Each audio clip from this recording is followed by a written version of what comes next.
ಬಾಗೇಪಲ್ಲಿ ತಾಲೂಕಿನ ವಡ್ರಪಾಳ್ಯ ಗ್ರಾಮದ ನಾರಾಯಣಪ್ಪ, ಗೌರಿಬಿದನೂರು ತಾಲೂಕಿನ ಬಿಸಲಹಳ್ಳಿ ಗ್ರಾಮದ ಲೋಕೇಶ್, ಗೌರಿಬಿದನೂರು ಪಟ್ಟಣದ ಹರ್ಷ ಬಂಧಿತ ಆರೋಪಿಗಳಾಗಿದ್ದು, ಮಿಂಚಿನ ಕಾರ್ಯಾಚರಣೆ ನಡೆಸಿದ ಪೊಲೀಸರು ಬಂಧಿತ ಆರೋಪಿಗಳಿಂದ 2 ಲಕ್ಷ ರೂಪಾಯಿ ಮೌಲ್ಯದ 4 ಕೆಜಿ ಗಾಂಜಾ ವಶಪಡಿಸಿಕೊಂಡು 3 ಆರೋಪಿಗಳ ವಿರುದ್ಧ ಬಾಗೇಪಲ್ಲಿ ಪೊಲೀಸ್ ಠಾಣೆಯಲ್ಲಿ ಪ್ರಕರಣ ದಾಖಲಿಸಿಕೊಂಡಿದ್ದಾರೆ.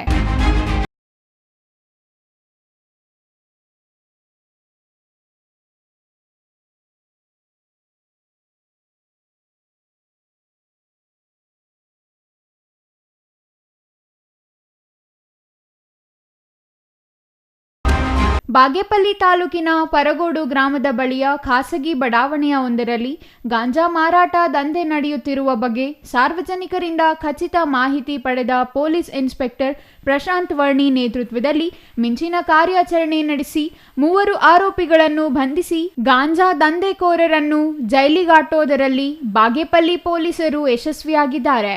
ಈ ಕಾರ್ಯಾಚರಣೆಯಲ್ಲಿ police inspector Sunil Kumar, crime ವಿಭಾಗದ ಸಬ್ ಇನ್ಸ್ಪೆಕ್ಟರ್ ಮುನಿರತ್ನಂ, ಪೇದೆಗಳಾದ ಸುರೇಶ್, ನಾಗಾರ್ಜುನ, ವೆಂಕಟಶಿವ, ಕೃಷ್ಣ, ರಾಜಪ್ಪ, ಶಂಕರಪ್ಪ ಕಾರ್ಯಾಚರಣೆಯಲ್ಲಿ ಭಾಗವಹಿಸಿದ್ದರು. Ganesh R, CTV news, Bagepalli.